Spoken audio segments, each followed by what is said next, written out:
Boa noite, boa noite. Cadê o meu? Estamos entrando ao vivo. Boa noite, pessoas. Estamos aqui nos preparando para dar início à nossa live. Eu sou o professor Rodrigo, de História, ok? E nessa noite nós estaremos trabalhando com a professora Rosilene, de Geografia, e o professor Fábio, de Sociologia. Boa noite, pessoal. Boa noite, Rodrigo. Boa noite, Rosilene.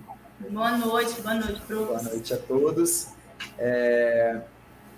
Antes da gente começar o conteúdo propriamente dito, né, Rosilene e Fábio, falar para vocês um pouquinho da ideia do nosso projeto, do porquê desse projeto. Desde o ano passado, o IFES Campus Venda Nova, em parceria com outros campi do Instituto Federal do Estado, né, campos do norte do estado, Itapina, Montanha, Ibatiba, Alegre. O IFES Campus Venda Nova, ele achou interessante criar um projeto que revisasse os conteúdos que possivelmente, que seriam potenciais a serem lembrados no Enem, muitas vezes devido à sua importância do momento histórico, do momento social, do momento econômico, do momento político que o Brasil e o mundo estão vivendo. Então, a gente criou esse projeto, né, destinado aos alunos do Instituto Federal e a toda a comunidade externa, né, como uma prestação de serviço mesmo, como uma ajuda para todo aquele indivíduo, aluno ou não, que quisesse ter acesso, aprender um pouquinho mais, revisar alguma coisa a mais, que às vezes ficou de lado, que às vezes esqueceram ao longo da vida acadêmica, né? Esse ano a gente começa a nossa aula, a gente começa o nosso bate-papo, nosso projeto, com um tema muito bacana, né? Urbanização, saneamento, profilaxia, ao longo da história da humanidade, tá ok? E esse é o nosso objetivo hoje. Qualquer dúvida, vocês podem ir colocando no chat, tá certo? Eu, Rosilene, o Fábio e outros professores, a gente vai estar monitorando tudo aqui via o YouTube e os nossos meios de comunicação secretos, que ninguém conhece, vulgo WhatsApp. Então, vocês podem ir mandando qualquer dúvida aí, tá ok? E a gente vai tirar essas dúvidas sempre no final da apresentação. Beleza, professores? Vamos começar? Claro. Então, tá ok. Vou colocar aqui a aula para a gente. Põe no título, por favor, Rodrigo. Oi? O título aí, por favor. Vou colocar agora, só um segundo. Peraí que eu tô nervoso. Ai, meu pai, tô apertando os trem tudo errado aqui, Rosilene. O que você me arrumou, Ian? Deixa eu colocar aqui. Não sabia do início. E... Ok. Beleza? Beleza. Então, boa noite para todos, né? Já cumprimentei os colegas professores. A nossa proposta hoje é tratar de uma temática bastante ampla, né? Que com o nosso curto período aqui de apresentação não dá para contemplar todos os aspectos, mas de modo geral nós vamos tentar resgatar algumas das principais epidemias que aconteceram aí ao longo da história e analisando com viés da urbanização. No primeiro momento, eu quero só resgatar para vocês o que seria o saneamento básico. Quando a gente fala de saneamento básico, muita gente trata de questão, né, de água e esgoto. De fato é isso, mas envolve algumas outras atividades, como, por exemplo, a coleta de águas pluviais, a coleta de lixo, drenagem urbana, coleta de resíduos sólidos e etc. E quando a gente fala de profilaxia, nós estamos trabalhando com questões que vão propor medidas de higiene, medidas sanitárias e também vacinas. Aí nós vamos discutir um pouco dessa temática agora. E para recordar essa questão da higiene, eu quero retomar com vocês algumas atividades, né, que contribuíram para o surgimento das cidades. No primeiro momento, nós temos que lembrar o seguinte: de acordo com a teoria evolucionista, né, os grupos humanos, os seres humanos, eles eram nômades e há mais ou menos 10 mil anos atrás se tornaram sedentários. Não foi algo assim muito instantâneo, né? Isso foi gradativo. E os primeiros registros de aglomerados humanos e até mesmo urbanos que se tem na história, eles aparecem nessa área que vocês estão visualizando, regiões do continente africano e asiático. Principalmente nessa área próxima ao Egito, áreas que hoje nós chamamos de Oriente Médio, a região da Crescente Fértil, a gente pode observar que os grupos humanos eles se aglomeravam próximo dos rios. Na Ásia, mesma situação. Isso acontece porque era necessário, né, o uso da água para fins domésticos, e quando esses grupos eles se tornam sedentários, eles vão passar a utilizar a água para a agricultura. Então, há 10 mil anos atrás também a gente tem início a Revolução Neolítica. Esse período permitiu, né, que o homem se tornasse sedentário, e a partir desse momento uma série de alterações no meio ambiente elas foram sendo propostas, como o desmatamento, a própria domesticação dos animais também trouxe alguns impactos tanto para a fauna quanto para esses próprios grupos humanos. Porque, por exemplo, a domesticação de alguns animais fez com que os seres humanos adquirissem algumas doenças que até então eles não possuíam. Alguns exemplos, né, que eu posso citar. A gripe, ela veio da domesticação do pato, né? Os vírus da H1, alguma coisa, né? Você pode pontuar. Algumas doenças também vieram de roedores, né? Como a febre tifo. Então, a gente vai ter atualmente catalogadas cerca de 200 doenças que provêm, né, de zoonoses, que são transmitidas por animais. E nessa época, as condições de vida elas também eram insalubres, porque a gente pode verificar que desde antes de Cristo já haviam registros, né, de perfuração de poços, pessoas tentando obter água.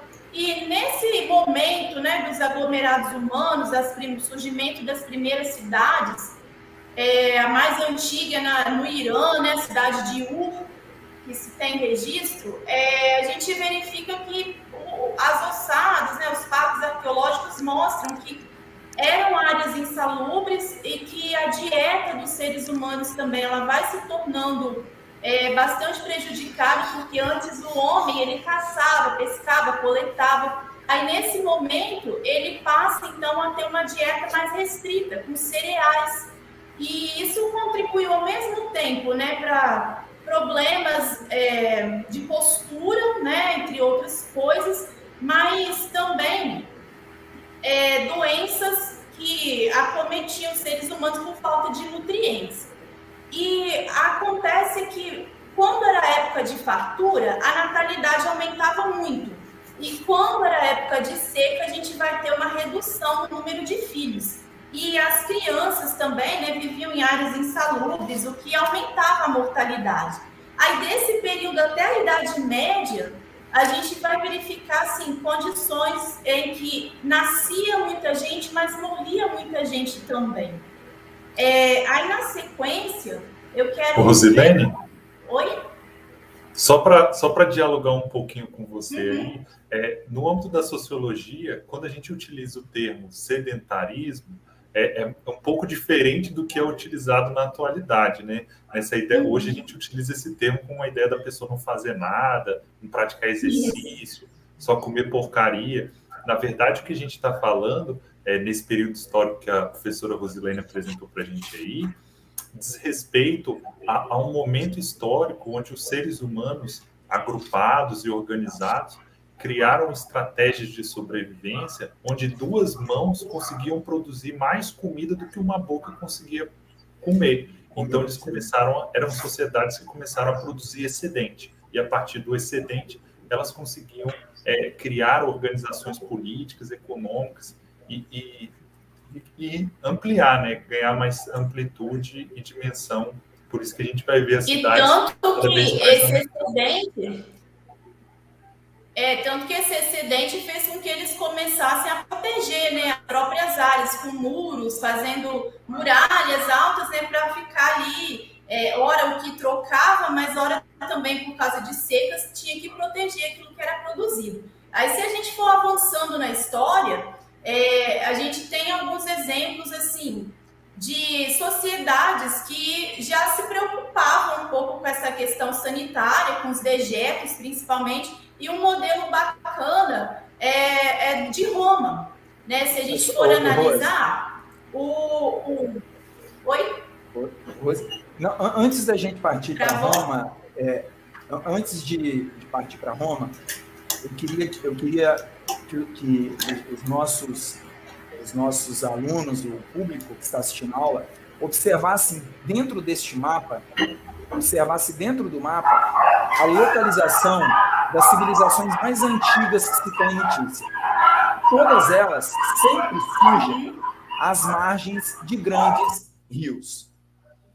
Às margens de grandes rios. Você tem no Extremo Oriente, no que hoje nós conhecemos como China, mas a localização mais estudada e mais trabalhada no mundo ocidental, ela vai estar exatamente no Egito e na região da Mesopotâmia, que a gente estuda em história e chama essa área da região do crescente fértil, que é em alusão a uma lua crescente e fértil por conta da fertilidade às margens de 3 importantes rios da antiguidade. O rio Tigre, o rio Eufrates, na Mesopotâmia, que significa entre rios, e o rio Nilo, no Egito. Exatamente nesses locais é que nós vamos encontrar as mais antigas civilizações do mundo ocidental, né? As cidades mais antigas do mundo ocidental, onde o processo de sedentarização e de fixação, o início, a revolução agrícola e tudo mais, vai acontecer por volta de 5, 6 mil anos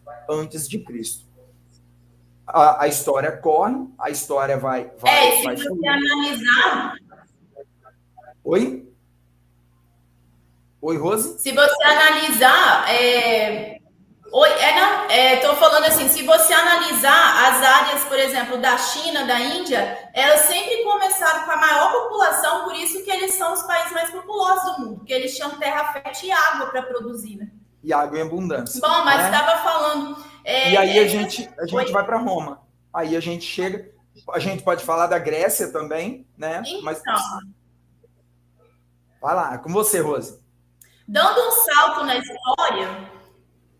Está travando um pouco para mim, por isso que parece que eu estou interrompendo, mas é porque dá uma travada, não sei se está para você, está travando. Tá. Uhum. Dando um salto na história, né? Se a gente pega essas cidades aí de antes de Cristo, aí tem um período, né, para fins históricos de demarcação mesmo. O período de Cristo, ainda assim, a gente entra num período em que o Império Romano consegue dominar áreas da Europa, da África, e nós vamos ver que Roma, né, tinha uma densidade demográfica muito elevada para o período, mas Roma também se preocupou com a questão do tratamento de água, do esgoto, e tentou, né, fazer uma iniciativa para uma espécie de saneamento, assim. Roma deixou várias coisas aí de herança e uma delas foi essa proposta de saneamento. Muitos autores, né, eles falam que essa proposta era inovadora, de fato foi, mas ela não conseguia resolver o problema da transmissão de doenças e da mortalidade. Se vocês observarem essa figura, o que a gente analisa? Isso seria um banheiro público, né? Assim como Roma também instituiu aqueles banhos públicos. Os banhos públicos tinham áreas com água quente ou água fria, mas essa água quente era trocada, né? As saunas romanas. As saunas romanas, isso. Que eram locais específicos, né? E assim, raramente, né, aquilo era dado manutenção no caso de trocar água, fazer uma higienização do ambiente, né? mas foi uma tentativa assim, de minimizar a transmissão de doenças e levar água para a cidade, porque até então, como que a água chegava? Por meio de poços, e muitas vezes nós tínhamos, assim, locais em que tinha uma fossa e um poço. Aí, automaticamente, já ocorre a contaminação ali, né? E a água vinha de longe, várias pessoas carregavam, e os romanos, por meio dos aquedutos, traziam água, né, para algumas cidades. Esse exemplo do banheiro achei interessante pelo seguinte: as pessoas, né, faziam suas necessidades fisiológicas juntas, tinha água corrente, como vocês podem ver na figura aí, para mim está na direita, né, que era uma canaleta com água corrente, uma esponja do mar mesmo, que era usada para limpar, né, os órgãos aí, e lavava nessa água junto com vinagre. E aí isso não era higiênico, porque a esponja ficava lá para um próximo utilizar, e ao mesmo tempo, quando lavava, né, esse material era carreado junto com a água e o próximo utilizava. Além disso, os romanos eles usavam fezes humanas como fertilizante. Então, nós já vemos, já dá para analisar assim, havia preocupação, mas eles não tinham o devido conhecimento. A proposta do saneamento, né, higienizar, vem do latim, né, tornar saudável e tudo mais. Mas quando o Império Romano faz essa proposta, a gente já vê tentativas de minimizar, né, a difusão de doenças pelas cidades, que até então elas eram transmitidas por meio da água, por exemplo, como a cólera. A gente vai ver também algumas outras doenças, né, que eram transmitidas por piolhos, algumas bactérias e etc.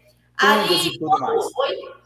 Pulgas e tudo mais. E aí, a título de informação, Rose e Fábio, quando você pega a própria Grécia Antiga, existia uma preocupação com a questão sanitária, né, que, como você mesma disse, sanear vem de tornar saudável, de limpar, de higienizar. A Grécia Antiga, muitas cidades e estados gregas já tinham essa preocupação em jogar os dejetos, né, as fezes, a urina, fora da cidade, exatamente com uma visão de higienização, para evitar determinadas doenças e tudo mais. Um outro detalhe que é muito interessante nessa imagem que a gente apresenta, e que também acontecia nos banhos, nas saunas romanas, porque quando você fala assim, as saunas e os banheiros romanos eram locais que os indivíduos iam para tomar banho. Então, automaticamente você imagina assim, eles iam por uma questão de higiene. Mas não. Observem nessa imagem do banheiro que os dois indivíduos do canto esquerdo, eles estão conversando. Em muitos momentos, pasmem, esses locais eram locais de negociação. As saunas, os banhos romanos, os indivíduos muitas vezes, né, e era aberto, existiam horários para as mulheres, horários para os homens mais ricos frequentavam um ambiente diferente dos patrícios, frequentavam ambientes diferentes dos plebeus, e eles iam para fazer negócios, para negociar. Muitas vezes a higiene ficava em segundo plano, dependendo do local onde eles estavam frequentando, né? Então isso é interessante também de destacar. Existia preocupação sanitária, mas também existia uma preocupação econômica, porque, óbvio, uma população doente automaticamente vai gerar menos riqueza, vai ser uma mão de obra menos qualificada, etc. e tal. Fábio, acrescentar alguma coisa a essa lâmina? Eu só queria fazer um diálogo com o que você colocou, Rodrigo, que é no sentido que essa dimensão que nos assusta na imagem, né, de uma coletividade, uma ideia de uma transparência absoluta, né, não tem a ideia do privado.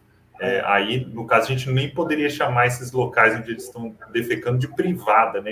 Olha a janela no fundo, Fábio. É um lugar aberto, um lugar... E isso só vai mudar, só vai ficar mais próximo do que a gente tem hoje, ali no processo de transição do fim da Idade Média, né? Quando a gente vê transformações que vão criar a ideia do indivíduo, da individualidade, que vão gerar, entre outras consequências, a questões como direitos humanos, direitos dos indivíduos, a liberdade, a ideia de da privacidade, né? Então, até esse momento, era um momento de... Não existiam quartos privados, não existiam banheiros privados. As pessoas dormiam em grandes quartos, a família dormia, era tudo coletivo.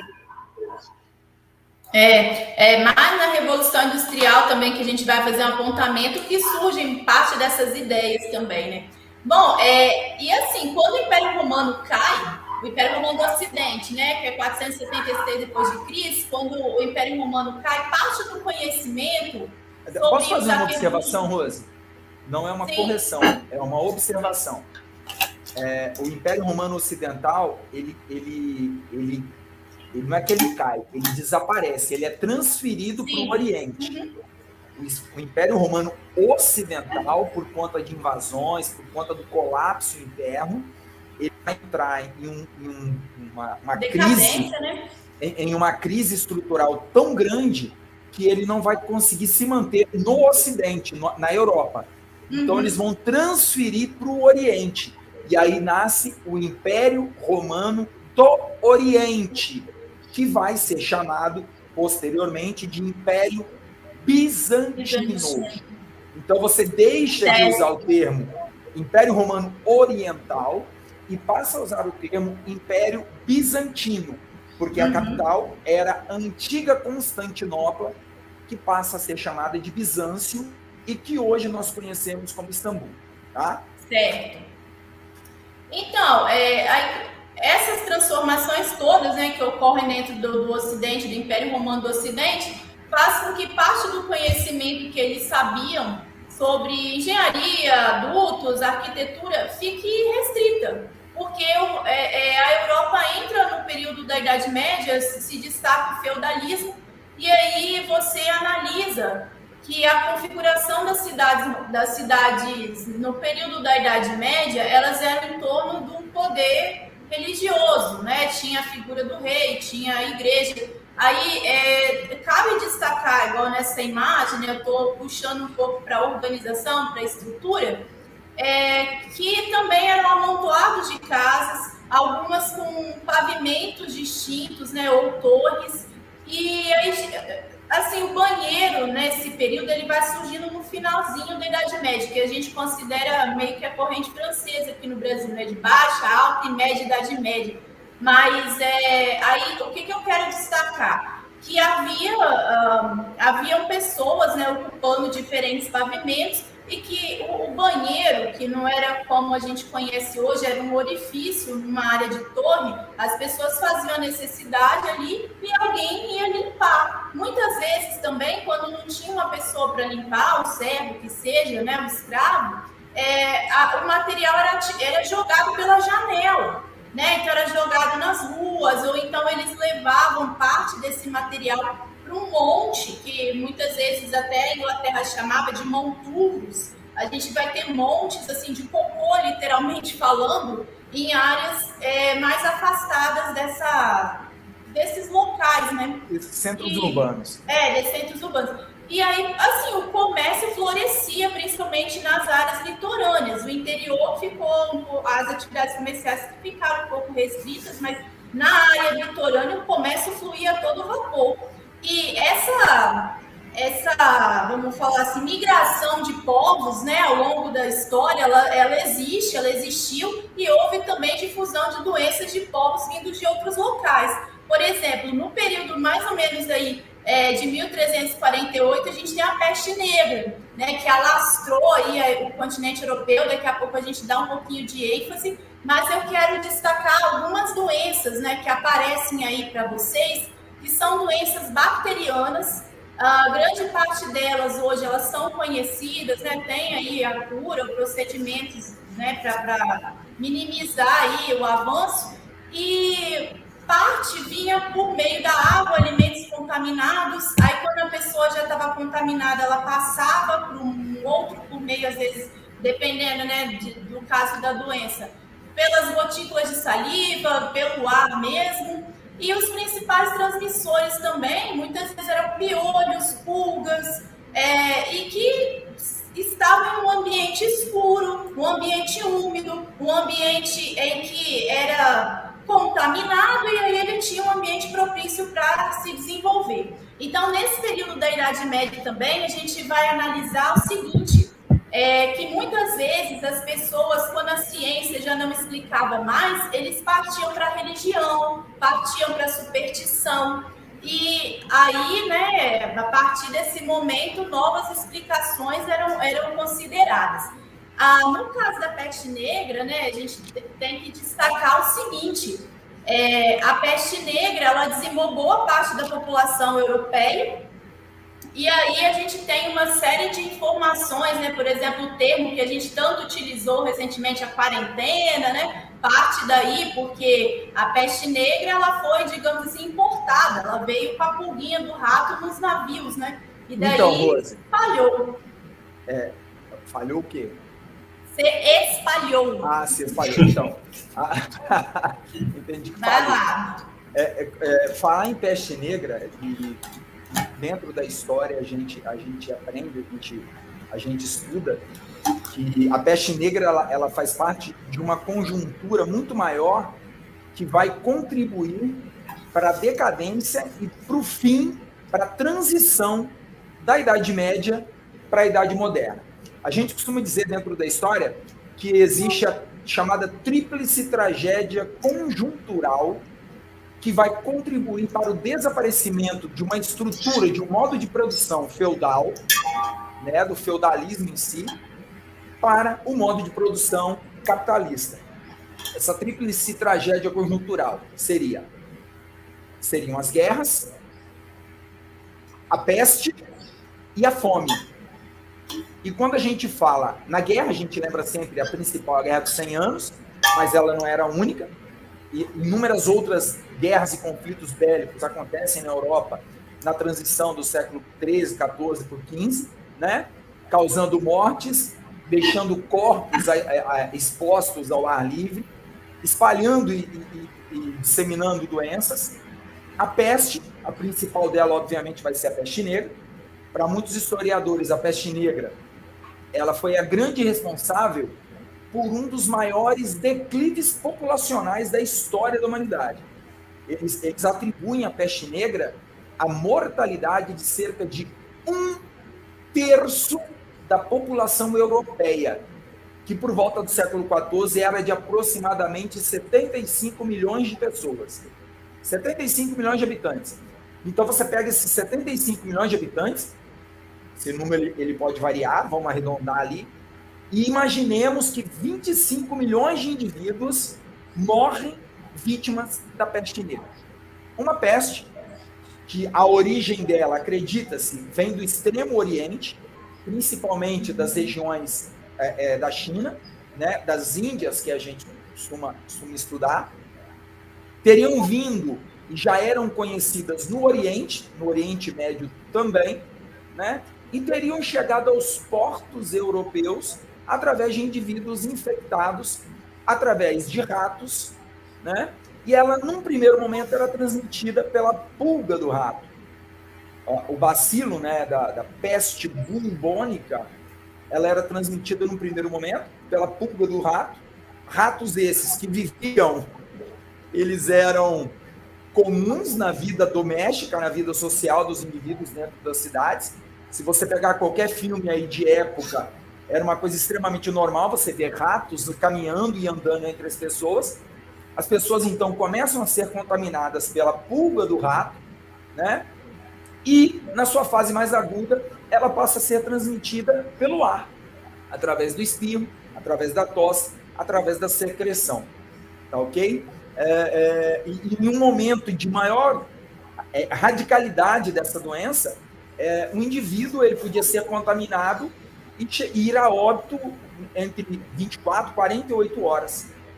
Aí, às vezes, o aluno ele pergunta por que o nome peste negra? Porque ela espalhava manchas pelo corpo. Tumores, né? Tumores de coloração escura, de coloração negra. E por que peste bubônica? Porque ela, uma das características dela é que você literalmente sangrava por todas as partes do corpo. Todas. E você tinha a inflamação dos bulbos, que principalmente debaixo do braço, né, das ínguas, que a gente chama, São os bulbos que inflamavam debaixo do braço, na virilha, no pescoço, e o indivíduo, então, ele acabava morrendo, o que causou um declínio gigantesco da população europeia. E o Fábio, ele trabalha, ele vai falar isso para a gente, que a peste bubônica, ela não é exclusiva da Europa do fim da Idade Média, né, Fábio? A peste bubônica, durante muito tempo, ela existe na nossa história, né, desde sempre. Não é isso, Fábio? E até hoje, né, também. Porque a forma como a gente vai dialogando aqui é que, na verdade, todas essas bactérias, esses vírus que a gente vai elencando aqui, né, elas se tornam doença a partir do momento, na maioria das vezes, que elas se encontram, elas entram em relação com seres humanos, né? Então, a partir desse momento é que essas doenças, vocês vão ver aí, né, e a gente vai conversar bastante sobre isso aqui, é que todas essas doenças, elas vão ter aí uma relação direta com algum animal, né? Com algum ser vivo, algum tipo de vida diferente da vida humana. Então, a grande questão é como essas bactérias, esses vírus, eles entram em contato, como é que essa relação existe para ele sair de uma espécie e chegar na outra, né? Uma espécie que não tem ali capacidade de combater ou de conviver com aquele vírus ou com aquela bactéria, porque de alguma forma a gente vai ver, talvez o coronavírus seja o mais emblemático de todos eles. Desse momento, né? Desse momento, né? Porque a gente está falando muito da atualidade, mas a gente vai perceber que ele já coexiste com diferentes espécies, né? Com diferentes animais. Então é importante a gente entender essa questão. O problema não é o rato em si, né, Rodrigo? O problema não é o animal em si, né? O problema é aonde ele está vivendo, o problema é como o ser humano está convivendo com esse animal. Mas E até porque as alterações, né, na natureza, o ser humano vai fazendo para atender suas necessidades, sejam de moradia, de alimentação, e deixa de lado um pouco nesse momento. Desde sempre a questão foi a sobrevivência, né? Até hoje é a sobrevivência, mas tem consequências, né? Alguns atos aí. E, bom, algumas, né? No material foi apresentada a cronologia de algumas doenças, né? De acordo com a história, a gente está partindo de um período de surgimento das cidades até a Idade Média. Agora a gente vai falar um pouquinho de como que isso afetou a Idade Moderna. Veja, a Europa ela vai ser atingida por uma fome por volta de 1315, depois vem a peste negra, dizima parte da população, e já partindo no finalzinho, né, da Idade Média, por volta aí do século XIV, né, que de 13, 14, que novas ideias do iluminismo, renascimento, posteriormente elas vão surgindo, a gente para analisar que o nosso foco agora foi o continente europeu, asiático, mas aqui nas Américas, né, na América, no continente africano, haviam também, né, milhares de povos, de culturas diferentes, e que haviam algumas doenças também que eram exclusivas desses povos. Por exemplo, a sífilis, ela foi transmitida, né, dos povos americanos para os europeus, e outras doenças foram trazidas para cá, que depois a gente vai discutir. Mas eu quero chamar a atenção agora nesse gráfico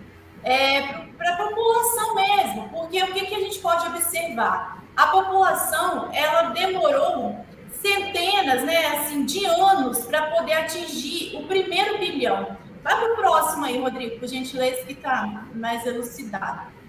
Aí a gente pode analisar o seguinte: como havia falado, no período, né, do surgimento das cidades até a Idade Média, as condições de higiene eram muito, não eram respeitadas, não eram tanto conhecidas também, as pessoas também se baseavam em questões religiosas, superstições, mas haviam tentativas, né, por exemplo, de tentar levar água, de direcionar, né, os excrementos humanos para outras áreas afastadas das cidades, mas a própria condição da cidade, com ruas estreitas, áreas úmidas, escuras, alguns locais com temperatura mais elevada, faziam com que bactérias e vírus proliferassem. E aí, a natalidade era muito alta, a mortalidade também era alta. Aí você observa que a população, durante muito tempo, ela demorou, né? O crescimento populacional, ele foi atingir o primeiro bilhão em 1802. Aí, se hoje a gente analisa, né? Nós estamos no século 21 com 7,6 bilhões de pessoas no mundo, né? Quando que a população foi atingir o bilhão e por quê? Por que o crescimento foi muito mais intenso de um período específico que foi a Revolução Industrial para cá? Aí é isso que a gente vai tratar agora. Vou fazer um resgate bem breve, né, sobre o que acontecia no período da primeira Revolução Industrial, para depois a gente analisar alguns avanços da segunda que trouxeram benefícios para a qualidade de vida. A Inglaterra, ela se industrializa por uma série de fatores, né, que eu não vou elencar aqui, mas o fato é que quando a indústria surgiu, ela provoca também o êxodo rural e, consequentemente, uma intensificação da urbanização. Londres, quando recebe a indústria, esse contingente populacional, não se preocupava, né, com a infraestrutura. Então, nós vamos ter um ar poluído, um solo poluído, água poluída, os dejetos também sendo acumulados em alguns locais específicos. Além disso, você vai ter criação de porcos, né, junto com ao mesmo tempo que você tinha as vilas operárias, várias famílias moravam, né, e nesses ambientes, a gente vai visualizar também a criação de porcos e outros animais ali próximo das cidades para poder alimentar essa população toda. A outra característica, né, do período da Revolução Industrial que a gente tem que analisar, as condições de trabalho também eram bem exaustivas, né, o que levava também as pessoas a adoecerem, inclusive crianças e outras pessoas, e crianças, adultos, mulheres trabalhavam, tinham jornadas exaustivas. A mortalidade também, ela se torna alta até mesmo por conta de alguns acidentes. Aí, só um minutinho. Aí, o que a gente começa a perceber? A burguesia, eu vou usar esse termo, mas assim, né, os donos das empresas, os meios de produção, eles começam a comprar casas mais afastadas desse centrão, para tentar fugir desse tipo de problema. Aí você vê, então, que havia já, né, nesse período da primeira Revolução Industrial, bairros de ricos, bairros de pobres, né? E a cólera, que era transmitida pela água, rodava, né, nesse período aí. Sim? Não, e a gente tem que lembrar que quando você fala no início, na primeira fase da Revolução Industrial, a segunda fase da Revolução Industrial, as fábricas, elas, via de regra, elas vão surgir no centro das cidades, né? Elas surgem no centro. Por isso, até mesmo que nos dias de hoje, muitas cidades grandes, né, muitas metrópoles, megalópolis do planeta, as áreas centrais dessas cidades, elas são deterioradas, elas foram meio que abandonadas. Em algum momento elas tiveram que ser restauradas, porque as fábricas nasciam ali e os trabalhadores, os operários, eles, via de regra, tentavam morar o mais próximo possível do seu local de trabalho e se amontoavam no que nós historicamente chamamos de cortiços. Então você tinha ali, ao lado muitas vezes das fábricas, cortiços que abrigavam 2, 3, 4 famílias que viviam, dormiam amontoados ali dentro, sem saneamento básico nenhum, sem água tratada nenhuma, né, que faziam suas necessidades em baldes e jogavam pela janela no meio das ruas e das vielas, né? Então você tem tudo isso acontecendo ao longo desse processo de desenvolvimento da indústria.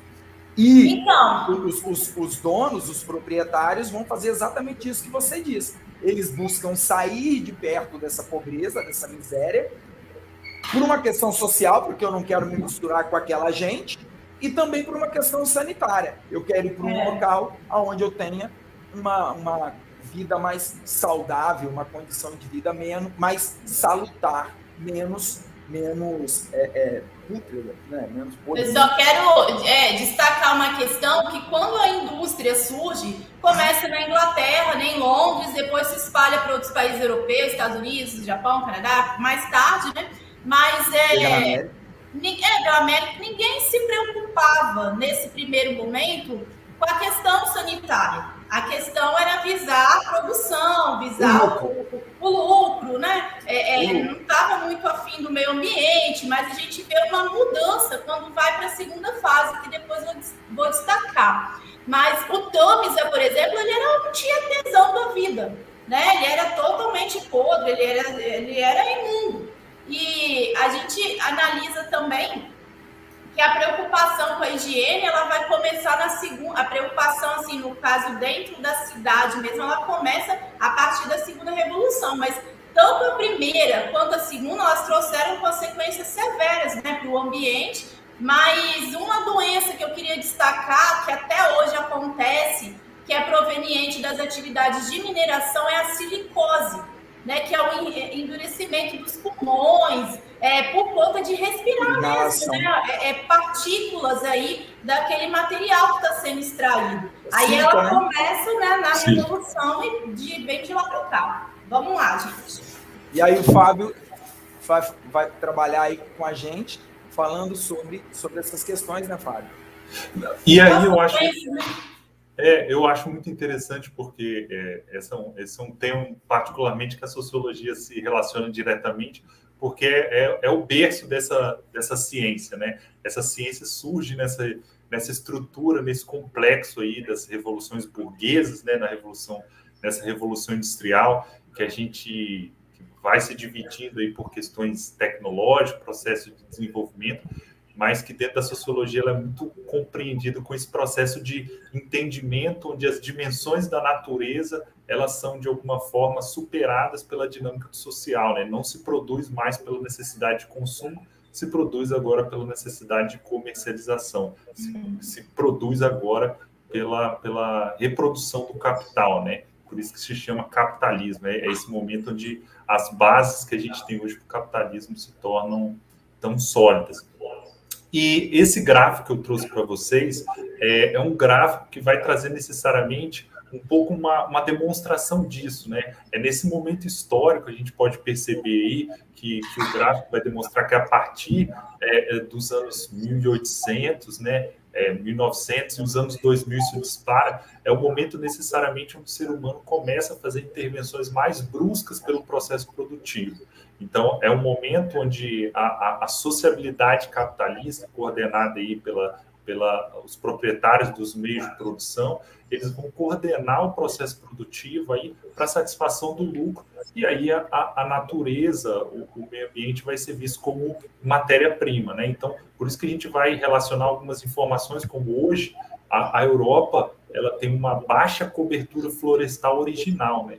Boa parte da floresta que nós temos na Europa hoje, até que nós vemos nos filmes, aquelas florestas que se parecem muito com os nossos eucaliptais, de fato são, porque são florestas reflorestadas, né? São florestas aí que têm 300, 400 anos, mas que não são florestas originais, né? Então, boa parte da fauna e da flora europeia é muito diferente do que existia há milhares de anos, né?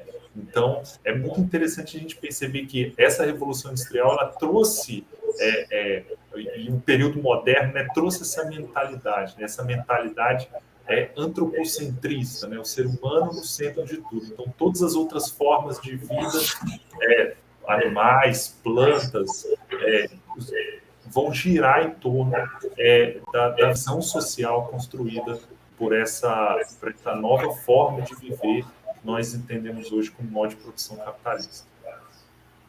Pode passar. No início era a subsistência, praticamente, a partir desse momento não é mais a subsistência. Sim, e aí a gente traz outra informação, né? E aí eu acho que foi interessante quando a gente estava fazendo esse material, porque ela tem um paralelo muito direto com o nosso primeiro slide aqui de apresentação, né? Que quando o Rodrigo e a Rosilene vão falando ali a importância da água, a questão da sociabilidade humana ter uma relação muito própria com a água. Hoje, esse artigo foi publicado em maio de 2019 na Nature, que é uma das revistas mais conhecidas aí do âmbito científico mundialmente. Ele fez uma organização aí da questão do represamento dos rios, né? E aí 2/3 dos grandes rios do planeta estão represados hoje. Isso significa que esses rios, e o represamento, na maioria das vezes, é um represamento visando a produção de energia, né? Então, se naquela época a água tinha uma relação muito próxima com a questão da agricultura, da higiene, da ingestão mesmo da água, comércio, né, do transporte, aí a gente vai ver uma centralização da ideia da produção energética, né, da necessidade de acumular água para suprir as grandes indústrias, as grandes fábricas, os grandes conglomerados e também as grandes aglomerações urbanas, né, considerando que a Revolução Industrial ela teve um papel muito importante para a gente fazer essa inversão do campo para a cidade, né, tendo hoje majoritariamente a população mundial vivendo em espaços urbanos, principalmente nos grandes espaços urbanos, cidades como São Paulo, Nova York, Paris, Pequim, enfim, cidades aí que acumulam milhares de habitantes, milhões de habitantes, melhor assim. Me atrevo a dizer que os principais centros urbanos do planeta, sem exceção, né, vivem às margens de algum grande rio ou de algum local que já foi um grande rio, né? São Paulo, por exemplo, a dependência de São Paulo em relação ao Rio Tietê, né? Então você tem essa concentração demográfica muito próxima, muito ligada a esses grandes rios aí ao longo da história, tanto pré quanto pós-revolução industrial. Não é isso, Rodrigo? Vocês estão tratando da questão da energia. Eu quero destacar o seguinte: na segunda revolução industrial aparece aí o uso da eletricidade e do petróleo, né? Então já muda essa configuração mundial para uma série de questões. E a segunda, quando os países desenvolvidos eles se industrializam, no início não há aquela preocupação com o ambiente. Mas quando o automóvel surge, né, vai tomando as ruas, já aparece, né, a necessidade de ampliação das vias. Aí você já tem o surgimento da eletricidade para iluminar as vias. Então, nós vamos verificar que os países desenvolvidos eles começam a fazer algumas intervenções urbanas, mas com viés sanitarista. Né, vamos arborizar as cidades, vamos alargar as vias, vamos iluminar as praças, né, iluminar as ruas. Então, de lá para cá, da segunda Revolução Industrial para cá, nós temos registros, tanto na França quanto na Inglaterra, posteriormente nos Estados Unidos, em que a ênfase na higiene ela vai se difundindo. Vamos tomar banho, vamos usar sabão, as fábricas têm que ser ventiladas, as crianças têm que ir para a escola, né? Então, uma série de transformações começa a aparecer. Aí, aquela questão da individualidade que o Fábio comentou anteriormente, é aqui também que ela vai tomando cada vez mais, vamos falar assim, vai se tornando mais intensa, né? Vamos falar, quarto separado para as famílias e surgimento também de algumas medidas de profilaxia. Eu gosto de destacar esse período porque na segunda Revolução Industrial, especificamente, assim, né, que se deu no século XVIII, 1850, século XIX, desculpa, 1850 para frente, acontece no mundo também, né, um avanço da tuberculose, principalmente na Inglaterra. Aí nós temos alguns autores, por exemplo, o Casimiro de Abreu, o Castro Alves, aquela Emily Bronte do Morro dos Ventos Vivantes também. São autores muito jovens e que faleceram por conta da tuberculose. E aí eles traduzem isso nos versos, nos poemas, né? Tem esse trechinho aí do Álvares de Azevedo que é bastante interessante. E se o Rodrigo fosse escrever, ele ia colocar assim: sou pescador, ciclista, perdi parte aí do meu rosto nos barrancos. E isso prejudicou a vida, né? Ele ia fazer um versinho do tipo aí, mas os meninos, né? Nessa época a galera escrevia falando da morte mesmo. Poxa, né? Eu tenho aí, estou morrendo. E isso também tem um detalhe: o hábito de vida desse povo nessa época era boêmio, era aquela vida boêmia de beber, de usar tabaco, de tabernas. E aí tem, né, essa curiosidade também que a gente pode analisar. Mas esse período pós, né, Revolução Industrial, a gente vai verificar, pós Segunda Revolução Industrial, que a mortalidade ela começa a cair. ela começa a cair por conta dessa preocupação, dessas medidas sanitárias, do surgimento de vacinas, né, várias pesquisas. E aí nós temos uma das técnicas, né, que foi desenvolvida, a pasteurização, né, do Louis Pasteur, que é utilizada até hoje para tratamento aí do leite, né, em base do leite, e uma série de doenças que até então, né, ninguém sabia qual era o vetor, qual que era o transmissor, passam a serem descobertas. Então, várias tentativas para o surgimento, inclusive de vacinas, eles aparecem nesse período, que contribuiu para uma queda da mortalidade e um ligeiro avanço da expectativa de vida, da melhoria da qualidade de vida da população. Ô, Rose, é interessante nesse aspecto, porque até o momento, quando você pega a Idade Média, por exemplo, que a ideologia católica não permite, em hipótese alguma,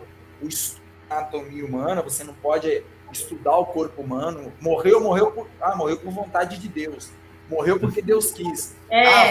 Foi um castigo divino. Então você não estuda o corpo humano, né? Coisa que, por exemplo, não acontecia tanto.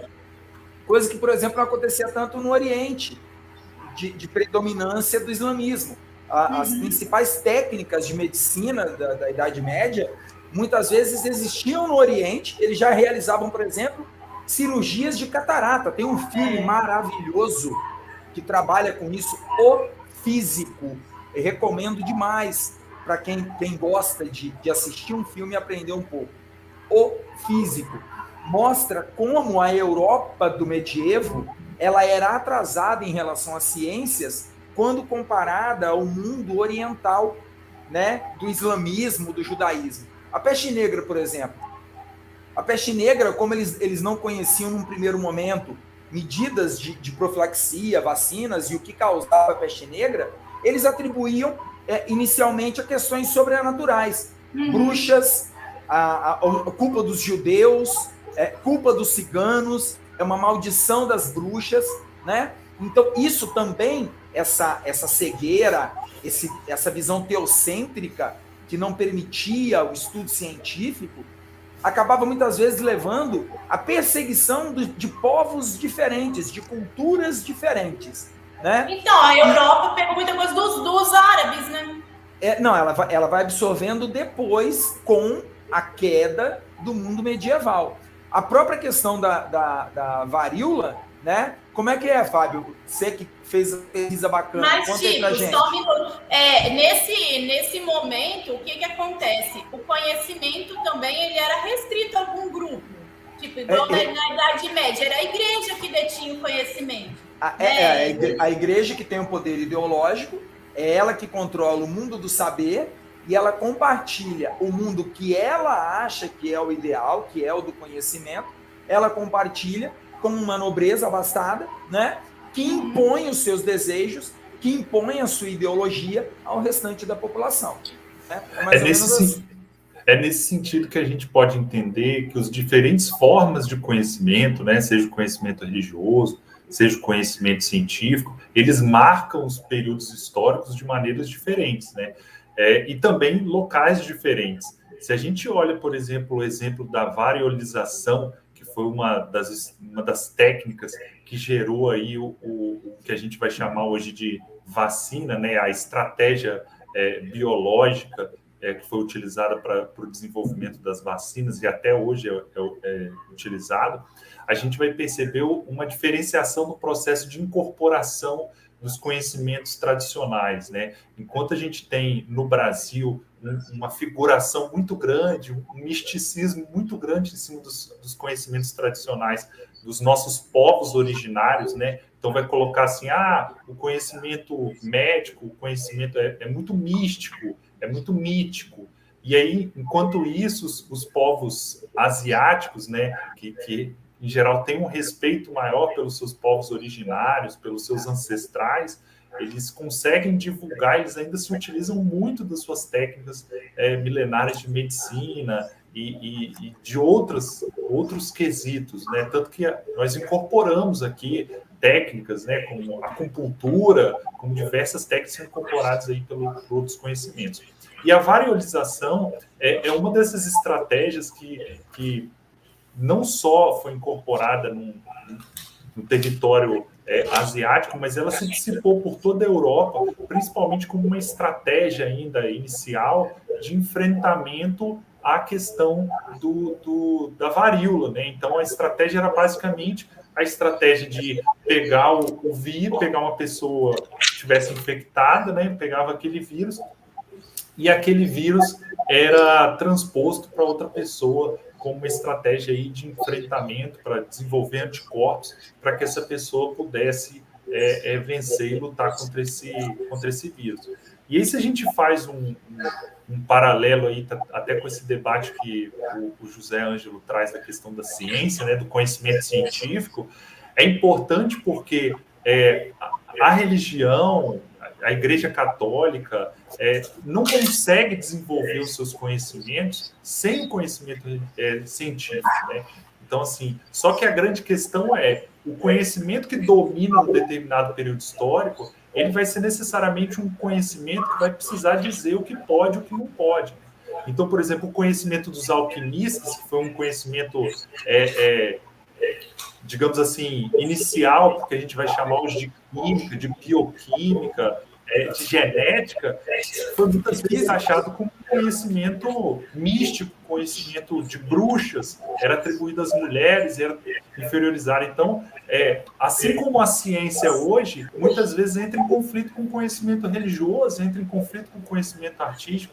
Então, é interessante a gente perceber que, nos diferentes períodos históricos, as formas de conhecimento se apresentam como uma estratégia de poder, como uma apresentação de poder que um determinado grupo, como o Rodrigo apresentou, no que diz respeito à Idade Média, a gente tinha uma nobreza, e essa nobreza se utilizava do conhecimento religioso.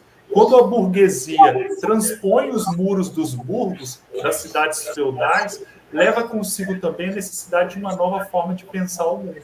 E aí é onde o conhecimento científico, no período moderno, ganha essa ênfase e acaba fazendo todo esse processo de construção de uma outra forma de pensar o mundo, baseada agora nos princípios e no método científico. Ô, Fábio, e aí, complementando a sua fala, já, né, respondendo José Ângelo, essa Igreja Católica, e a gente está falando do período do medievo, tá? Que é o momento em que ela tem o controle ideológico de fato, com o renascimento cultural, ela já começa a ser afrontada principalmente pelas necessidades e demandas de uma nascente burguesia mercantil e depois uma burguesia industrial. E com o iluminismo, aí sim, o movimento iluminista, a ideologia iluminista, ela vem para literalmente falar, olha, igreja, clero e nobreza, vocês até agora ditaram as regras.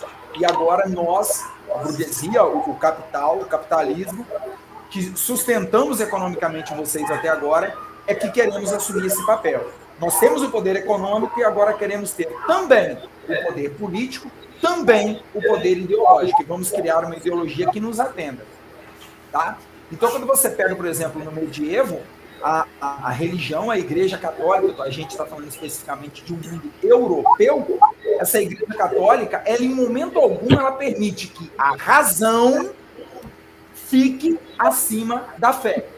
Tudo que você não consegue explicar pela fé, você é proibido de tentar explicar pela razão. Então, no mundo medieval, quem controla e tem esse poder da pesquisa, da fala, da ideologia, é o clero. Só que esse clero não aceita a busca de respostas pela razão, pelo raciocínio. Ele sempre busca as respostas através da fé, da religião. Né? Tanto é que existiam os dogmas. Por exemplo, um dos dogmas, verdades que não se discutem. Um dos dogmas dele, a infalibilidade do Papa, era um dogma. Você não podia acreditar que o Papa errava.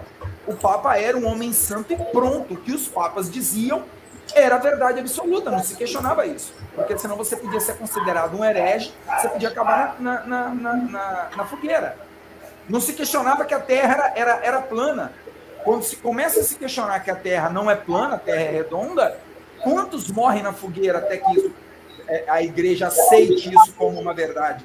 não se discuta mais, né? Então a igreja, sim, ela ajuda, ela pratica a ciência dentro dos limites da fé, na transição da Idade Média para a Idade Moderna. Quando você chega na Idade Moderna, aí essa mentalidade ela começa a ser confrontada a cada momento que a burguesia, né, o capitalismo se fortalece, até que a gente chega efetivamente no século XVIII com as ideias iluministas enterrando essas questões e aí sim aplicando uma mentalidade mais moderna, como por exemplo o Pasteur. O que o Pasteur fez aí de bacana, Rosilene? Não, então, já havia falado anteriormente a questão do método, né, da pasteurização, que a gente está utilizando até hoje aí, né, na parte leiteira. Ele começa a pesquisar também e identificar algumas bactérias, né, que eram causadoras de furúnculos, de algumas infecções, e traz também propostas de vacina. Mas ele não foi o pioneiro, né, nessa discussão das vacinas. O pai da vacina moderna aí, ó, fotinha do cidadão, o professor Fábio vai tratar um pouquinho da questão, de antes ainda, né? Ele é contemporâneo da primeira revolução industrial, né? O pai da vacina moderna. E aí nós vamos ver que várias doenças que hoje têm cura, elas começaram a serem investigadas desde aí 1796. Né? O que é interessante é que a varíola foi uma doença, né? Até pouco tempo atrás, né, ela foi, de alguma forma, vista aí pela medicina como exterminada aí na década de 90, no final da década de 80, que 1989, por aí. E aí, ela gerou uma comoção científica, né, do âmbito medicinal muito grande, né? E aí o Edward Jenner, ele tem uma representação muito grande, principalmente porque ele foi a primeira pessoa a pegar esse conhecimento da variolização, que eu expliquei antes, de povos tradicionais da Ásia, e utilizar aí o método científico, do teste, da experiência. E aí, como que a experiência dele aconteceu, assim, de uma maneira bem breve? Ele descreve nesse livro aí um inquérito sobre as causas e os efeitos da vacina da varíola, que ele apresentou à Royal Society de Londres, a Academia de Ciências do Reino Unido, que ele percebeu que pessoas que ordenhavam, né, tiravam leite de vaca, elas pegavam uma determinada doença, né, que eles chamavam de cowpox, e essas pessoas elas se tornavam imunes à varíola. E aí ele percebendo isso, ele pegou um jovem e fez esses jovens se contaminarem com essa cowpox e depois expôs esse jovem à varíola. E aí percebeu que esse jovem resistiu. Então era o processo de inoculação, né, de desenvolvimento ali do vírus. Então ele foi percebendo que se ele conseguisse retirar esse vírus e inocular ele, desenvolver ele, fazer ele se desenvolver em vida, ele poderia passar ao indivíduo não infectado, né, e poderia criar anticorpos para que esse indivíduo sobrevivesse.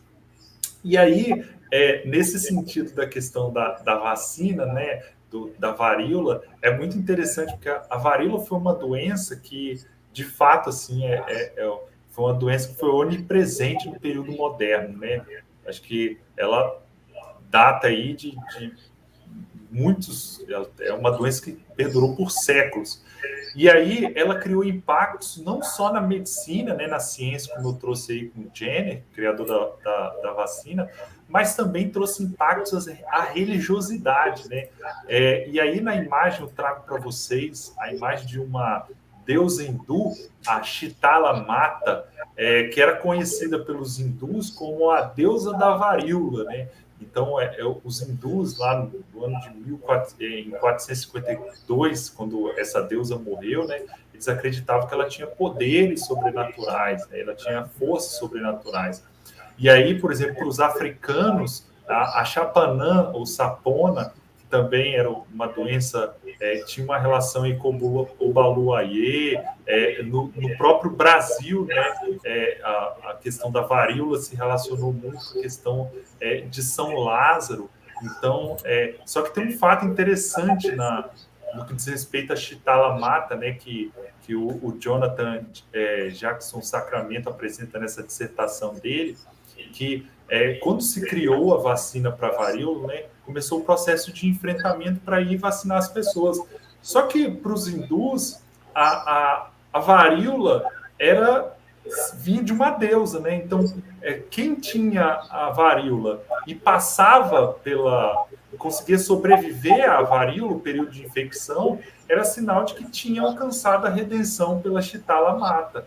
Então, como é que eu vou vacinar alguém que está com uma doença divina? Que é uma doença de uma deusa, pô. Uma doença de uma deusa. Como que eu vou vacinar alguém? Então, todo o processo científico aí de diálogo com a religião, né, teve que demonstrar que, na verdade, a vacina não era para tirar a deusa do seu corpo ou falsear aquela relação com a divindade. Na verdade, a vacina seria uma forma de fortalecer a sua relação com a divindade, né? Te dar mais chances de sobreviver e encontrar esse processo de relação mais próxima com a Chitala Mata. E a Chitala Mata, ela está em cima de um animal, né, que teve uma representação muito direta no processo de inoculação, né? Os equinos, né, foram muito utilizados no processo de inoculação da varíola e no processo de produção de vacinas. Então, a Chitala Mata também tem uma relação. Então, se a gente traz isso para o debate atual, né, hoje em dia, muitas pessoas que estão optando aí, pensando que nós hoje temos a questão das liberdades individuais, os direitos individuais, muito diferente da lógica que existia lá naquele banheiro romano, sem privacidade, sem individualidade. Muitas pessoas optam pela não vacinação ou pela não adesão a regras sanitárias como uma saída baseada em princípios religiosos, né? E esse é um dos grandes dilemas que a ciência vai construindo ainda na atualidade, né? Como fazer esse diálogo de possibilitar que pessoas estejam amparadas pela ciência e pela religião, né? Até onde é possível que isso se construa. E a gente vai ver que esse histórico, ele não é histórico recente, né? Ele também tem relações muito próximas com os povos que aqui chegaram com uma perspectiva de colonização de um novo mundo. Porque quando a gente até agora só falou de Europa, África e Ásia, né? E a gente tem que saber que também na América nós vamos ter uma situação, essas situações das doenças, né? Porque o europeu, quando ele chega, eu vou colocar a Rosilene de volta na sala, que eu tinha bloqueado ela aqui para ela não falar muito, gente. Senão ela fica falando demais. E aí eu tinha tirado ela da sala. Brincadeira, acabou a energia na casa dela e voltou agora. Eu tô aqui sozinha falando, o trem cai e ninguém me viu, me ouviu, mas faz parte. Mas ainda bem que ninguém te ouviu, senão você ia ficar falando demais e atrapalhar o Fábio.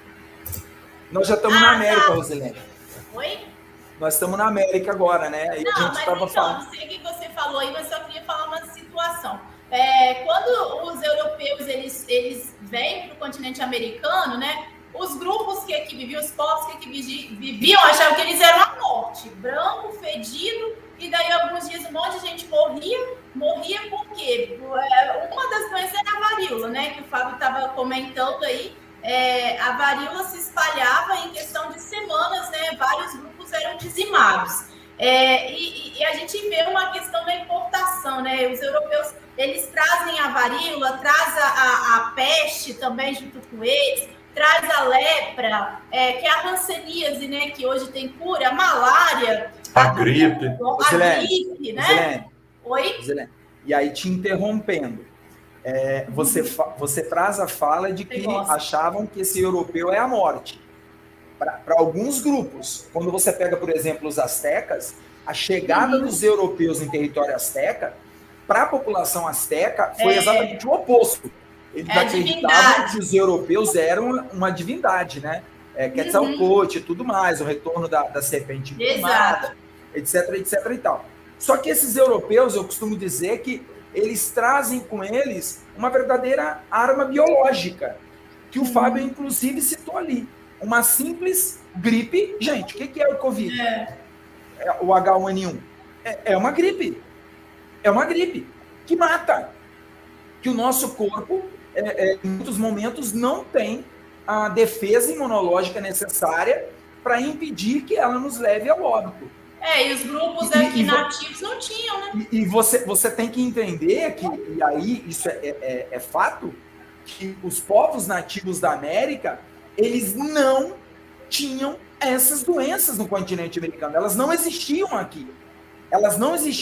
E se essas doenças não existiam aqui, automaticamente a população nativa não tinha defesa imunológica nenhuma para essas doenças. Um simples resfriado, um simples nariz catarrento escorrendo, igual você estava lá no campus hoje, dando aula, né, com aquele nariz, com aquele trem verde escorrendo. Você com aquele matava milhares, milhões de indivíduos.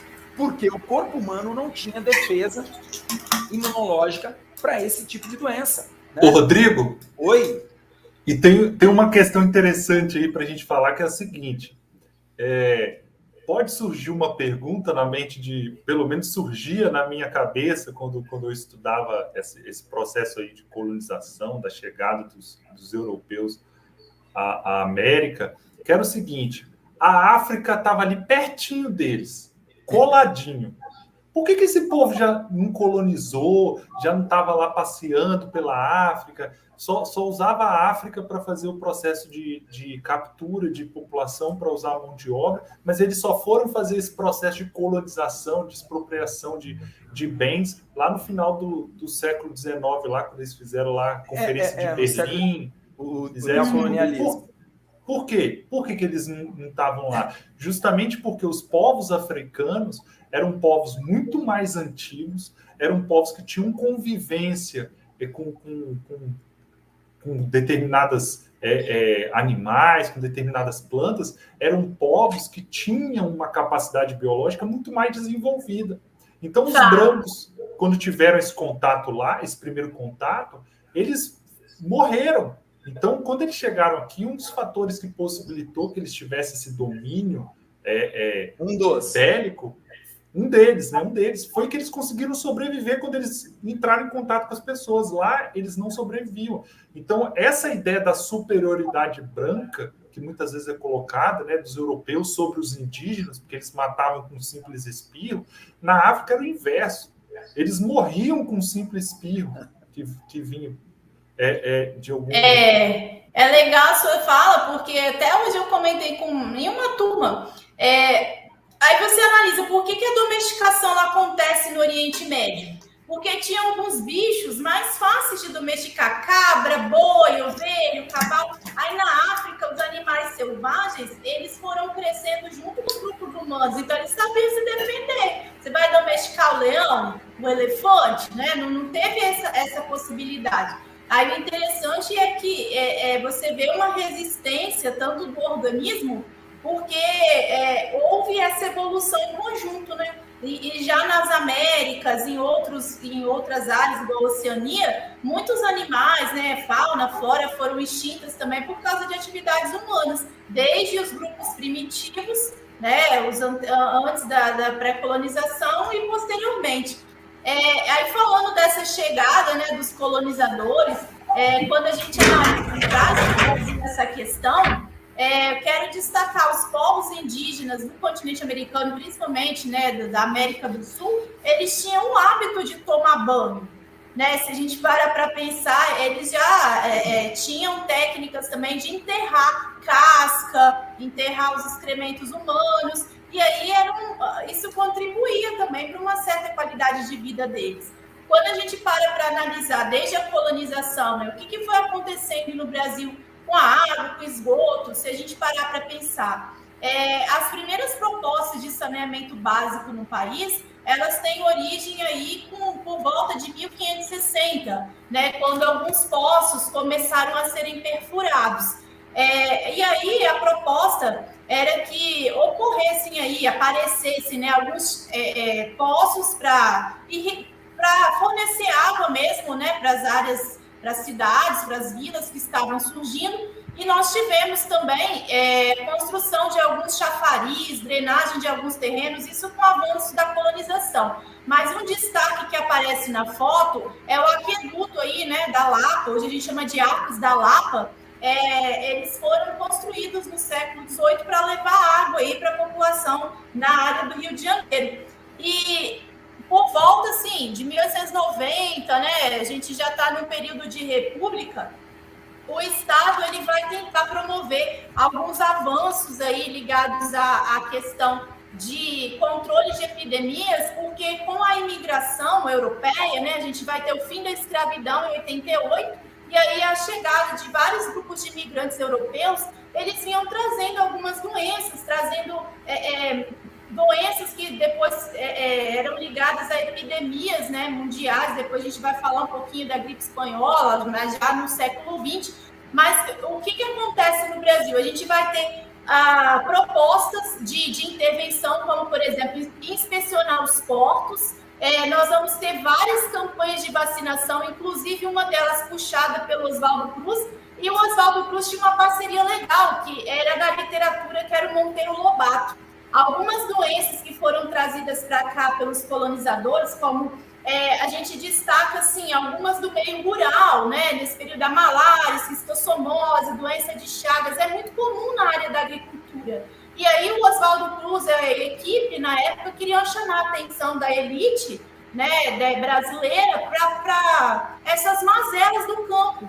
Aí o Monteiro Lobato, ele usava isso na literatura, quando ele cria aquela história, inclusive, do Jeca Tatu, né? Que era um camarada, que era agricultor, vivia descalço, barriga grande, amarelo, cheio de lombriga, né? E aí ele de esquistossomose, e daí o que a gente vai analisar? O Monteiro Lobato, ele usa, então, a sua literatura e cria a história do Jeca Tatu falando assim, olha, o camarada na roça tem esses problemas, essa situação, você, meu amigo, você está doente, né? O Jeca Tatu ia procurar o médico, você tem que andar descalço. Aí o Jeca Tatu coloca a bota na galinha, na vaca, em todos eles, né? Em todos os bichos. E aí nós temos um exemplo de como que isso começa a surgir no Brasil, como que essas campanhas elas vão sendo levadas para a população. Mas uma dessas campanhas, ela teve muita resistência e ela ficou conhecida como a revolta da vacina. Você está falando do Oswaldo Cruz e eu achei que você ia começar a falar de história. Eu falei, ela vai dar aula de história aqui hoje. Eu vou ficar só olhando. Aqui é motivoso. A Rosilene, ela começa a falar, ela chega a babar, ela espuma o canto da boca, é um trem impressionante. Você quando a gente... Você fala mais do que eu. Né? O Fábio tá ali mais quietinho. E aí, quando você fala, Rose, dessa campanha, por exemplo, da revolta da vacina, o que causa a revolta da vacina? A revolta da vacina ela acontece dentro de um Brasil, capital do Brasil, Rio de Janeiro, em 1904, né? Que capitaneada por Oswaldo Cruz, ele consegue convencer, ele faz uma jogada, uma propaganda interessante para que o Brasil aplicasse uma lei que já existia desde 1820 alguma coisa, que era vacinação obrigatória das crianças. 1836, essa lei ela se tornou uma vacinação obrigatória da varíola também para os adultos, só que ela não era cumprida. Então, veja, já existia no início do século XIX, né, na primeira metade do século XIX, já existia no Brasil leis de vacinação obrigatória contra a varíola, só que elas eram letra morta, eram as chamadas leis para inglês ver, leis que existiam, mas não eram cumpridas. Você pega um Rio de Janeiro, início do século XX, aonde o presidente da República, o Rodrigues Alves, ele vai, junto com o prefeito do Rio de Janeiro, iniciar um projeto de modernização da capital do Brasil. Então, o que eles querem fazer? Eles querem modernizar, europeizar a sede, a capital, o Rio de Janeiro, a cidade do Rio de Janeiro, o centro do Rio de Janeiro. Então, uma das preocupações dele, eles querem tornar as ruas mais largas, o saneamento básico, acabar com o esgoto a céu aberto, tirar os cortiços do centro, expulsar os operários e os trabalhadores do centro E para onde esses trabalhadores, esses operários vão ter que ir? Se eles não podem mais viver no centro, próximo aos seus locais de trabalho, se eles são expulsos dali para que a cidade seja embelezada, para que a cidade sofra um processo de modernização, para onde esses trabalhadores vão ter que ir? Eles não querem ficar longe dos seus locais de trabalho. Eles começam, então, a buscar as áreas que ficassem mais próximas às suas fábricas, ao comércio, às suas áreas de trabalho cotidianas. Os morros. Então, você começa esse processo de ocupação, de desmatamento dos morros, de ocupação dos morros, esse processo de favelização. Ao mesmo tempo, dentro ainda dessa ideia de modernização, o Oswaldo Cruz ele consegue convencer, através de uma campanha política, ele consegue convencer que seja aprovada uma lei de vacinação obrigatória da varíola, né? Só que, puxa vida, é o que o Fábio estava dizendo, é o que a gente entende. Muitas pessoas simplesmente não querem ser vacinadas, elas não querem que injetem um corpo estranho no seu corpo, né? Para pensar, gente, como é que eles produziam, de onde vinha muitas vezes a vacina da varíola?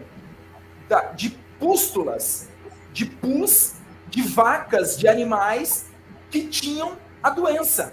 Então, eles pegavam esses animais, extraíam esse pus, essa purulência desses animais, e a partir desses excrementos da doença, eles produziam a vacina que depois eram injetadas nos seres humanos.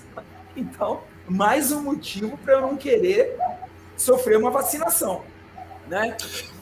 Vem um outro detalhe ainda, que é a questão da invasão do seu privado, pô. O cara vai entrar dentro da minha casa e vai me obrigar a tomar uma vacina, a minha esposa, a expor uma parte do corpo dela para tomar uma vacina, né? Então, a resistência foi muito grande a essa campanha da vacinação. Conflitos, tiros trocados, mais de 30 pessoas morrem durante os conflitos, né, do final de 1904 para 1905, até que o governo ele suspende a vacinação obrigatória, né, e aí saem perdendo os dois. O governo perde por um lado, porque a popularidade do governo fica abalada, e a população perde por outro, porque ela deixa de ser imunizada e a doença ela vai continuar existindo, né, dentro da história do Brasil por um longo momento, por um longo período, como o professor Fábio já havia dito para a gente, antes, né? Então a revolta da vacina ela é muito emblemática por essa questão da negação da vacina, exatamente por não entender muitas vezes como essa vacinação pode ajudar o indivíduo a sobreviver. E alguns anos depois, né, na década seguinte, 1910 a 1920, você vê o mundo de novo sendo assombrado por uma doença que vai ceifar milhões de vidas dentro do planeta, que vai ser a gripe espanhola, né, Rosa? Sim, sim. Aqui no Brasil, ela chega também, né? Ela tem um marco meio que com a Primeira Guerra Mundial, porque foram tropas estadunidenses que levaram esse vírus para a Europa. Vírus, agora eu não recordo se é vírus ou bactéria, perdão. Aí, que levaram, né? Vírus. Vírus. É vírus, né? Vírus, verdade. Que levou o vírus para a Europa, foram as tropas estadunidenses e depois os europeus, ficou conhecida como gripe espanhola, porque foi o rei da Espanha, né, que padeceu desse mal e levou, assim, cerca de 50 milhões também de pessoas, né, infectadas, muitos morreram, e aqui no Brasil a gente tem um cemitério que foi encontrado até em Jerônimo, indo para Jerônimo Monteiro, Mimoso, às margens da rodovia, um cemitério antigo de pessoas que faleceram, né, de imigrantes que vieram também e faleceram de gripe espanhola aqui no país. O interessante é que essas... vamos chamar até mesmo de pandemias, né? Essas epidemias que viralizaram, todas elas foram, de certa forma, difundidas por conta dos transportes, né? Você analisa que houve de navio, mais tarde agora por meio dos aviões também, e o controle sempre nas áreas de alfândega ou questões de portuárias, nas regiões onde ocorre esse tipo de fiscalização também, né? Mas no Brasil a gripe ela passa, né, por volta assim de 1920, 25 você já não tem mais.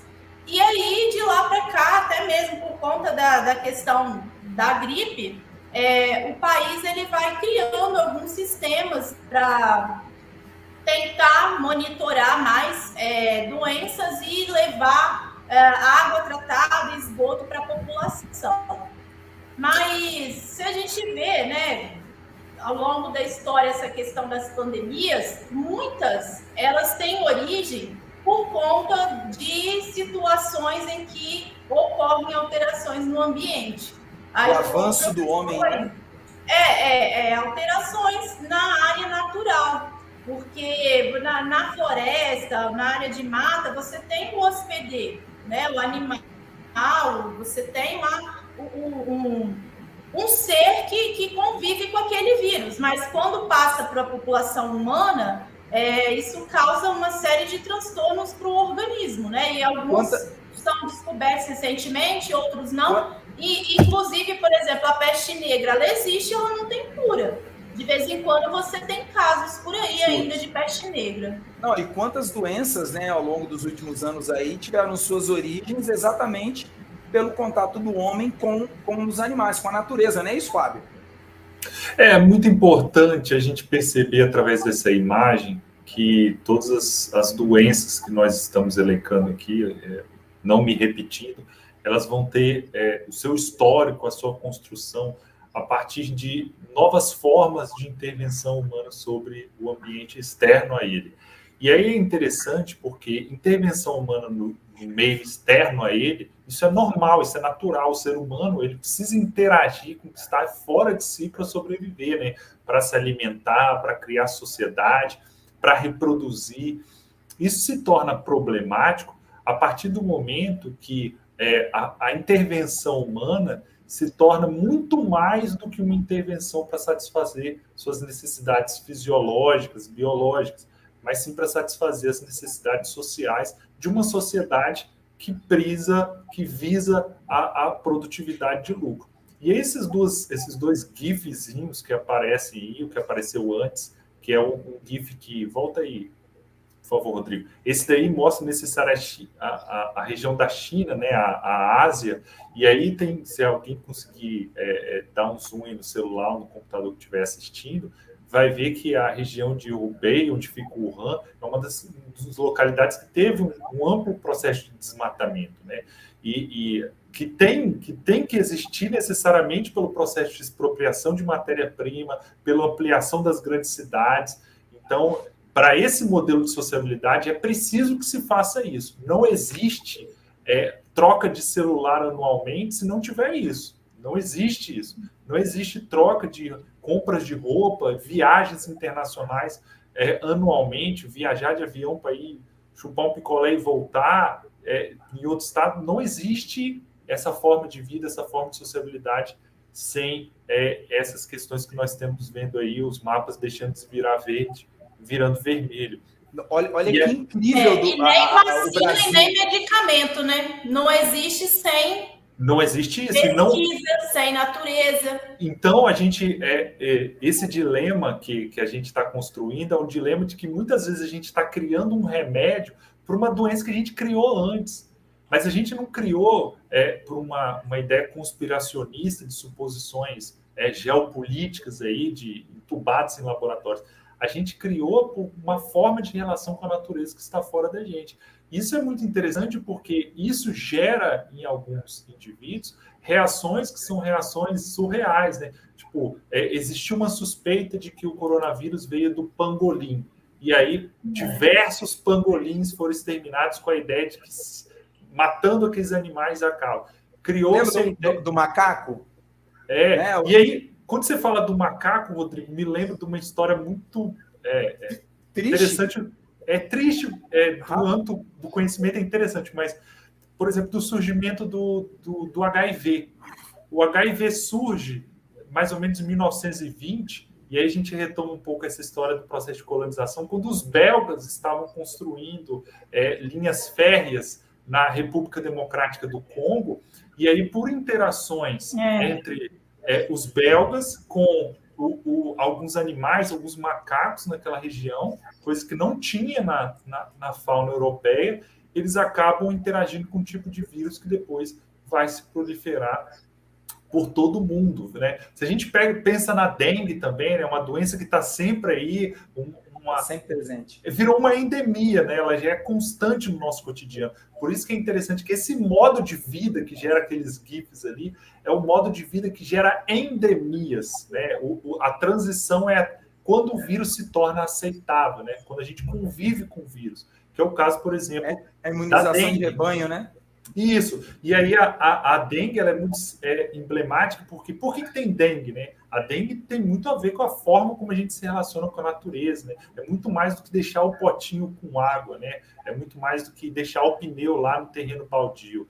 E aí, muitas vezes, a solução da dengue é vista como outras doenças, é vista puramente pelo princípio tecnológico. Para resolver o problema da dengue, vamos criar um mosquito geneticamente modificado que vai inocular o desenvolvimento da dengue. Mas, na verdade, são simbologias que agora a gente vai passar para elementos aí que dizem respeito a acesso aos bens da natureza, né, como isso é organizado, que vão demonstrar que essa desigualdade ela constrói uma sociabilidade de endemias, né?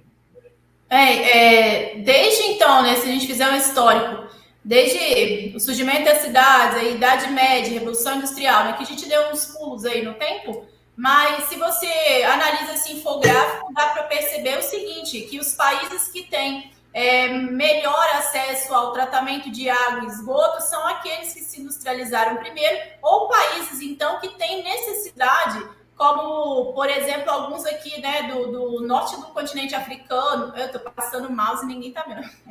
Meu Deus, né? É como o norte do continente africano, algumas áreas do Oriente Médio aqui, são países que praticam a dessalinização, né? Porque são áreas que já estão numa área de escassez hídrica mesmo, né? Você tem locais ali, inclusive a Arábia Saudita produzindo, utilizando água fóssil, né, de aquíferos, tem agricultura em pleno deserto, enfim, mas a tecnologia, ela proporciona, né, essa melhoria no caso do tratamento da água e esgoto e surgem novas técnicas também que facilitam o reaproveitamento, inclusive, da água. Mas eu quero chamar a atenção para a questão do saneamento no Brasil. Se nós observarmos, né, daquele início que a gente falou, das campanhas do Oswaldo Cruz até agora, nós tivemos, sim, alguns avanços, mas eles são pontuais, assim, e nas regiões onde ocorre maior concentração populacional, onde são áreas mais urbanizadas, por exemplo, Sudeste, Sul, Centro-Oeste,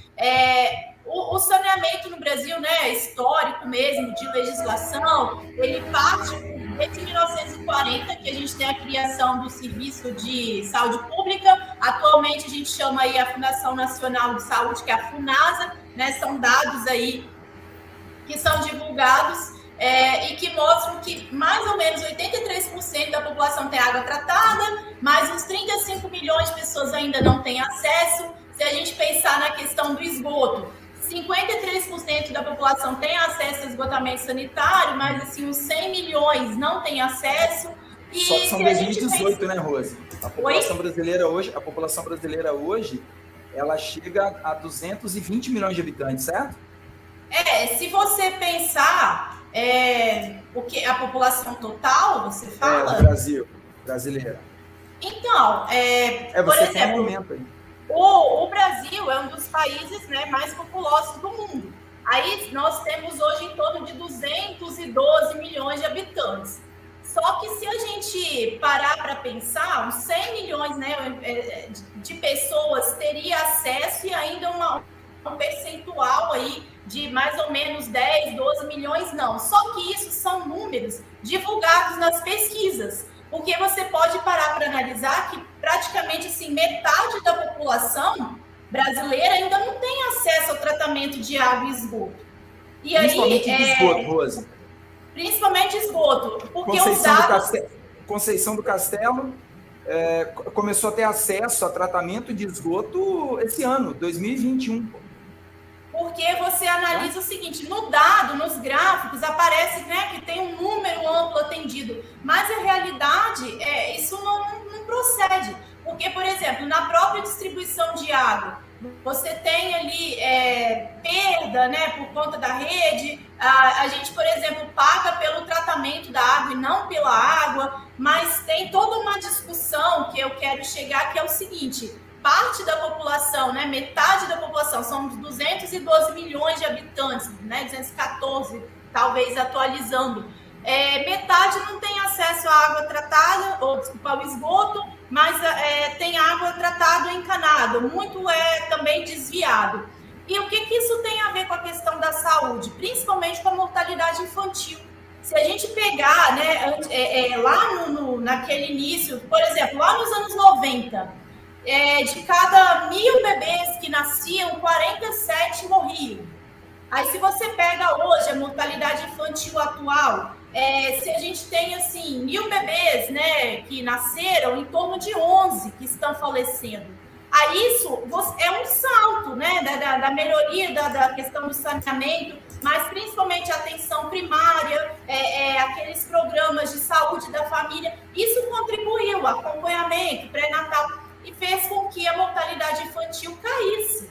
E a gente verifica isso também, que o Brasil tem um histórico de campanha de vacinação muito boa, assim. Algumas doenças foram erradicadas no nosso país, como vocês podem ver no infográfico, mas nos últimos anos a gente tem registrado alguns casos de sarampo. Isso acontece por conta de migração, né, de povos de outros países que migraram, mas também por conta dessas discussões, vacina, não vacina, porque aí é particular de cada um. Mas muitas doenças, pode avançar aí, muitas doenças que foram erradicadas, isso reflete na questão das internações também. Porque o saneamento básico, ele vai minimizar a incidência de cólera, de dengue, de malária. Elas ainda estão por aí, principalmente nas áreas de floresta, áreas mais rurais. Porém, se a gente analisar esse gráfico, dá para você, é uma fonte mesmo do SUS, né? Dá para você verificar que o número de internações de população por carência de saneamento básico, ou por dissiteria, vômito, desidratação, entre outras coisas, foi diminuindo. Então, quero chamar a atenção dessa questão de que saneamento básico, questões voltadas para higiene, urbanização, todas elas todas estão interligadas, não dá para a gente dissociar. E todas refletem na qualidade de vida da população. Rosilene, você trazendo esses elementos aí me faz pensar, né, ao longo desse debate que a gente está fazendo aqui hoje, tão interessante, tão produtivo, que a gente falou muito de um processo de transição da mentalidade social, né? Uma mentalidade extremamente coletiva para uma mentalidade extremamente individualizada.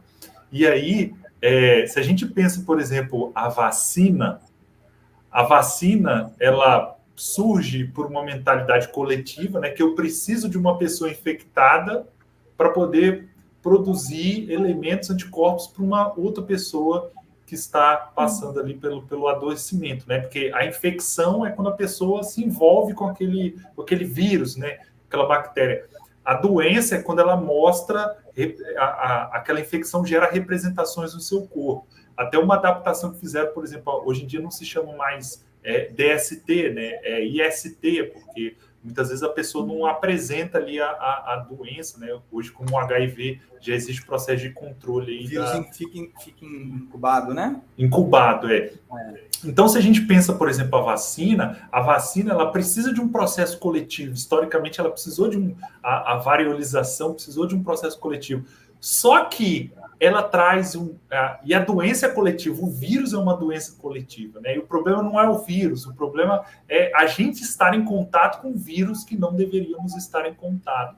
Então, a vacina, ela é uma solução individual. Então, é aí que entra a loucura, né? Para um problema coletivo, a gente tem uma solução individual. Então, por isso que a gente tem esse problema no enfrentamento do coronavírus hoje, e aí fazendo em memória aí, das 599 mil vidas perdidas no nosso país, né? Infelizmente, estamos quase batendo a marca aí das 600 mil vidas perdidas no nosso país, mais de 4 milhões de vidas perdidas pelo mundo. Se a gente olha a gripe espanhola, essas outras doenças, a gente ainda está com um número baixo, né? Acreditando aí sempre que as pandemias, as epidemias, elas são subnotificadas, porque elas podem, as pessoas podem não buscar aí os sistemas de saúde ou não ter o sistema de saúde à disposição a partir do que a Rosilene apresentou. Mas isso é o grande dilema que a gente tem hoje, né? A gente enfrentar o coronavírus pela questão da vacina, que tem uma relação muito própria com a individualidade. Mas o Brasil, como a Rosilene trouxe, é um país que enfrenta isso de uma maneira muito coletiva, né? E eu acho que uma das figuras mais emblemáticas, fazendo um paralelo com a literatura e com as artes que a Rosilene trouxe, a gente tem aí, por exemplo, a figura do Zé Gotinha, que esse ano completa 35 anos, nasceu lá em 1986, que é uma representação aí, por mais que a vacina não seja de gotinha, né, mas ele traz essa representatividade do lúdico, da coisa da alegria, da felicidade. Em se imunizar, da vida, em se proteger. Sim, de se proteger, de se articular. Então, eu acho que o Brasil, ele traz todo esse histórico, apesar de ter algumas marcas muito complicadas, né, com respeito ao processo de guerra biológica, né, que realmente nossos povos tradicionais já enfrentaram aí, e aí vários dados, vários relatos vão trazer processos de enfrentamento até poucos anos atrás, né, com arremesso de brinquedos, com gripe para povos tradicionais. Até um fato no que diz respeito ao coronavírus, né, que é muito emblemático, que a CESAI, que é a Secretaria de Saúde Indígena, né, que faz um serviço específico aos povos indígenas do Brasil, foram justamente eles, por falta de equipamentos e de conhecimento do coronavírus, que levaram o coronavírus. Eles foram, Rodrigo e Rosilene, fazer enfrentamento a outras doenças que estavam na região do Vale do Javari, que é onde tem o maior número de povos não contactados, né, ou recém-contactados. Isolados, né, que vivem em relação não desejada com outros povos. Né? Eles escolheram ficar ali em uma relação só com seus povos. E aí a CESAI vai lá para fazer esse enfrentamento de outros casos e acaba levando o coronavírus lá para dentro e dizima uma parte dos povos. Então a gente vê como até a ciência, né, ela precisa passar por um processo de adaptação e quiçá, o nosso comportamento como indivíduos, né, muitos que não temos conhecimentos sobre a questão dos vírus, o processo de mutação. Então, por isso que, além tem um slide que a gente colocou ali, né, da informação, como a informação como um líquido a ser consumido para a gente enfrentar isso, e é importante a gente pensar na informação socialmente referenciada, né, a informação que tem reconhecimento, a informação que tem resultado, a informação que traz respaldo para isso. Então, se vem do religioso, se vem do científico, mas ela tem que trazer uma responsabilidade naquela produção, né? Para que ela traga resultados objetivos para a vida de todo mundo, não só daquele sujeito, mas de toda a coletividade. Não, informações que tenham embasamento, né? Ninguém cai de paraquedas, por exemplo. Um exemplo, nós três aqui hoje. Nós não caímos de paraquedas aqui para falar sobre os temas que nós falamos. Estudamos, pesquisamos, nos embasamos em ciência, né, com comprovações científicas, e estamos fazendo esse momento. Os achismos não cabem em discussões científicas, né? Os doutores e pós-doutores de redes sociais não cabem em momentos de debates sérios e que realmente buscam o conhecimento como o melhor caminho. E eu acho que a gente encerra por aqui. Nós estamos aí com um horário já avançado. Professor Fábio, você gostaria de fazer mais alguma colocação?